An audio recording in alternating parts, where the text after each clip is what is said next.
Hello and welcome to our channel learning premises. आज हमारी video का टॉपिक है Indian economy on the eve of independence. इस video में हम देखेंगे कि इंडिया की इकोनॉमिक कंडीशंस कैसी थी जब ब्रिटिशर्स के आने से पहले और उनके आने के बाद क्या क्या चेंजेस हुए, यानी कि इंडिपेंडेंस से पहले इंडिया की इकोनॉमिक कंडीशन कैसी थी। So let's start with the introduction. Britishers की वजह से इंडिया की इकोनॉमी में बहुत सारे चेंजेस हुए थे। ब्रिटिशर्स का मेन एम था to make India feeder economy for the development of British economy, यानी कि वो चाहते थे कि इंडिया जो है सिर्फ सप्लाई करे raw material for British industries ताकि ब्रिटिश की डेवलपमेंट हो सके। तो अब हम देखेंगे कि बिफोर ब्रिटिशर्स इंडिया की इकोनॉमिक कंडीशन कैसी थी और फिर उसके बाद आफ्टर ब्रिटिशर्स इंडिया की इकोनॉमिक कंडीशन क्या क्या चेंज हुई और कैसे चेंज हुई। So let's begin with India economy before the advent of British rule. Britishers के आने से पहले इंडियन इकोनॉमी जो थी वो प्रॉस्परस इकोनॉमी थी, इंडिपेंडेंट थी और सेल्फ रिलायंट थी। सेकेंडली फिर इंडियन इकोनॉमी जो थी एग्रीगेरियन इकोनॉमी थी, यानी कि एग्रीकल्चर जो था वो लोगों का मेन सोर्स ऑफ लाइवलीहुड था। मोस्ट ऑफ द पॉपुलेशन जो थी वो एग्रीकल्चर के ऊपर डिपेंड करती थी। थर्डली जो इंडिया की इकोनॉमी थी वो it was well known for handicraft industries. Handicraft industries के लिए बहुत ज़्यादा पॉपुलर थी। क्यों थी? क्योंकि इंडियन हैंडीक्राफ्ट इंडस्ट्रीज में यूज करते थे fine quality of products and secondly use of high standard of craftsmanship. जो क्राफ्टमैन थे वो बहुत हाई स्टैंडर्ड के थे। अब आगे हम देखते हैं कि ब्रिटिशर्स के आने के बाद इंडिया की इकोनॉमिक कंडीशन कैसी हुई। So Indian economy with the advent of British rule. Before starting with the whole concept, first we will see nation की इकोनॉमिक कंडीशन को जज करने के लिए हम दो टाइप ऑफ डाटा मेजर करते हैं, नेशनल इनकम और पर कैपिटा इनकम। सो ब्रिटिशर्स ने कोई एफर्ट नहीं किया कि वो एस्टिमेट कर सके इंडिया की नेशनल इनकम और पर कैपिटा इनकम, लेकिन हमारे जो एक्सपर्ट्स थे उन्होंने एस्टिमेट किया हमारा national income and per capita income. वो कौन कौन से थे experts? First Dadabhai Naoroji, secondly William Digby, third थे Findlay Shirras, fourth VKRV Rao and fifth RC Desai. इन सब में से सबसे सिग्निफिकेंट रिजल्ट्स थे हमारे VKRV राव के। अब नेक्स्ट आता है कि तीनों सेक्टर ऑफ इकोनॉमी में क्या क्या चेंजेस हुए थे ब्रिटिशर्स के आने के बाद। So first begin with agriculture sector. Agriculture sector में हमारी नियरली 85% ऑफ पॉपुलेशन जो थी वो एंगेज थी अपने लाइवलीहुड के लिए।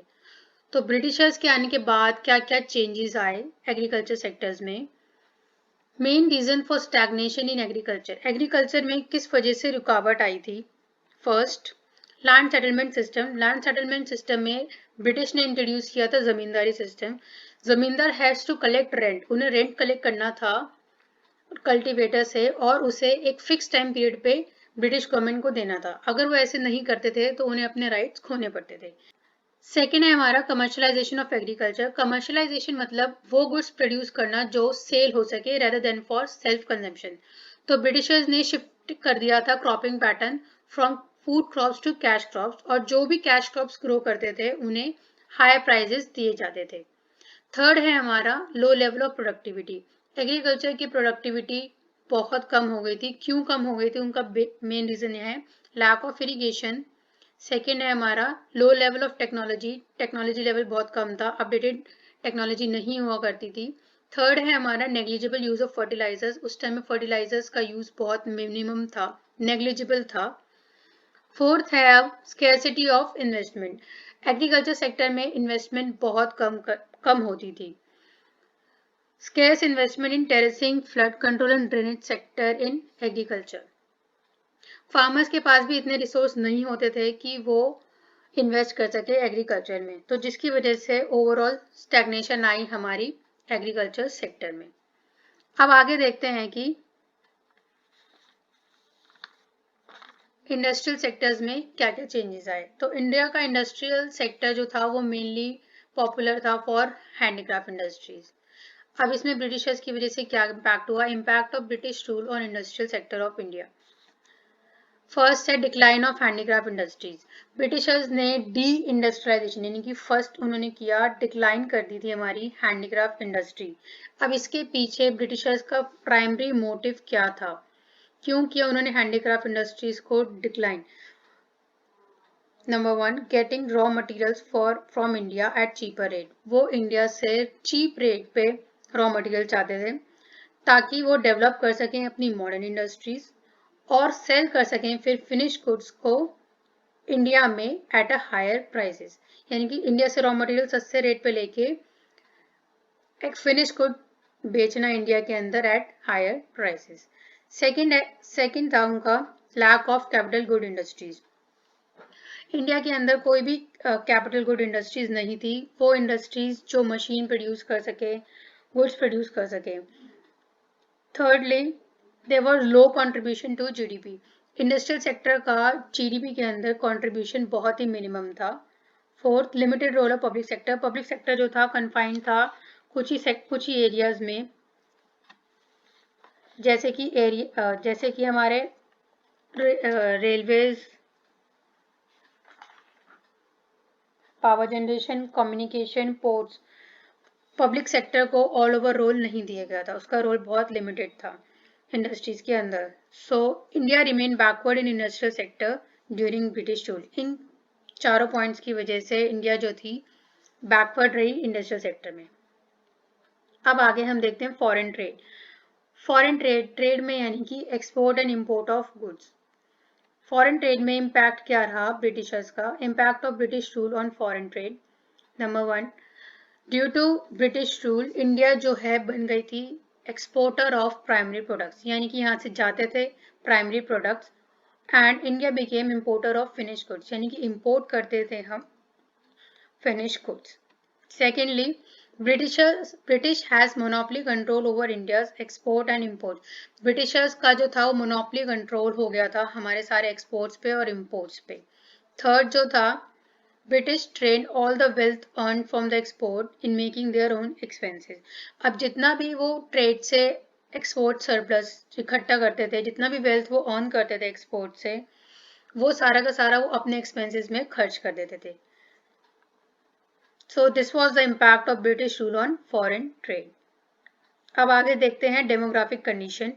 डेमोग्राफिक कंडीशन यानी कि इंडिया की पॉपुलेशन की कंडीशन कैसी थी ब्रिटिशर्स के रूल के time. So demographic condition during British rule depicts stagnant and backward Indian economy. Number 1, high birth rate and death rate. Britishers के टाइम पे हाई पॉपुलेशन में हाई बर्थ रेट था and death rate था। लोग birth rate भी हमारा बहुत बढ़ रहा था और डेथ रेट भी हमारा बहुत ज़्यादा बढ़ रहा था। Second point, extremely low level of literacy rate. Literacy rate जो था वो बहुत कम था, लोग ज़्यादातर इलिटरेट थे। थर्ड है हमारा poor health facilities. Health facilities सबको अवेलेबल नहीं थी और पुअर हेल्थ फैसिलिटीज़ जो थी हमारी सबके लिए अवेलेबल नहीं थी, ना ही सब तक पहुंच पाती थी। फोर्थ है हमारा high infant mortality rate. Infant mortality rate बहुत ज़्यादा हो गया था। लास्ट है लो लाइफ एक्सपेक्टेंसी बहुत कम थी and there was widespread poverty जो है वो बहुत ज़्यादा बढ़ती जा रही थी। नेक्स्ट है हमारा ऑक्यूपेशनल स्ट्रक्चर यानी कि distribution of working person across different industries and sectors.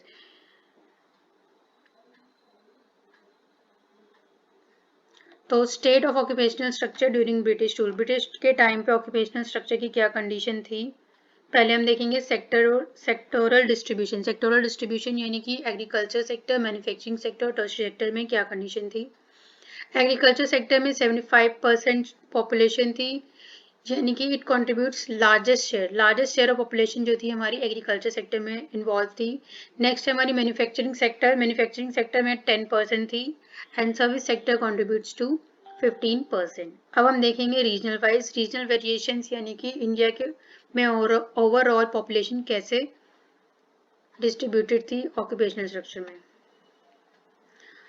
First, वो वाले स्टेट्स जहां पर डिपेंडेंसी इन एग्रीकल्चर कम हो गया था, यानी कि लोग जो है मूव कर गए थे मैन्युफैक्चरिंग और सर्विसेज सेक्टर में, वो हैं Tamil Nadu, Andhra Pradesh, west Bengal, Kerala, Karnataka and Maharashtra. Second, अब वो स्टेट जहाँ पे लोग एग्रीकल्चर सेक्टर की तरफ ज़्यादा इंक्रीज हो रहे थे, डिपेंड हो रहे थे, वो है उड़ीसा, राजस्थान एंड पंजाब। अब आगे देखते हैं इंफ्रास्ट्रक्चर में। इंफ्रास्ट्रक्चर में ब्रिटिश ने क्या क्या डेवलपमेंट की थी। ब्रिटिशर्स का मेन मोटिव था इंफ्रास्ट्रक्चर डेवलपमेंट में only to serve their colonial interest. तो development in infrastructure made by British in India are roads, railways, communication, air and water transports. Roads उन्होंने बनाई थी to mobilise army within India, India के अंदर उनकी army की movement easy हो सके, और secondly to carry raw material from near rail to the nearest railway station, यानी कि रॉ मटेरियल ईजिली सप्लाई कर सके रेलवे स्टेशन तक ताकि वो फर्दर आगे जा सकें। सेकेंड है हमारा रेलवेज। रेलवेज में क्यों बनाए थे ब्रिटिशर्स ने, to have effective control over India, India के ऊपर कंट्रोल बढ़ाने के लिए रेलवेज इंट्रोड्यूस की। To earn profits through trade, trade से प्रॉफिट अर्न करने के लिए। कमर्शलाइजेशन ऑफ एग्रीकल्चर, एग्रीकल्चर को कमर्शलाइज करने के लिए। और last, mobilisation of people within India. Railways की वजह से पीपल की मूवमेंट जो थी वो इजी हो गई थी, लोकल डिस्टेंस जो था वो इजीली कवर कर सकते थे। थर्ड है हमारा कम्युनिकेशन। कम्युनिकेशन का डेवलपमेंट था to maintain law and order, law and order बनाए रखने के लिए। And secondly inadequate postal services, जो पोस्टल सर्विसेज थी वो इनएडिक्वेट थी, एप्रोप्रिएट नहीं थी सबके लिए। लास्ट है air and water transport. Air and water transport का डेवलपमेंट हुआ था बट वो इतना सेटिस्फैक्ट्री नहीं था। तो ओवरऑल जो था हमारा मेन डेवलपमेंट हुआ था रोड्स एंड railways में। So this was overall development in infrastructure made by British in India. So British government in India had changed Indian economy. उन्होंने इंडियन इकोनॉमी को एक बैकवर्ड इकोनॉमी बनाया, स्टैग्नेंट बनाया and अंडरडेवलप्ड बना दिया था। Thank you.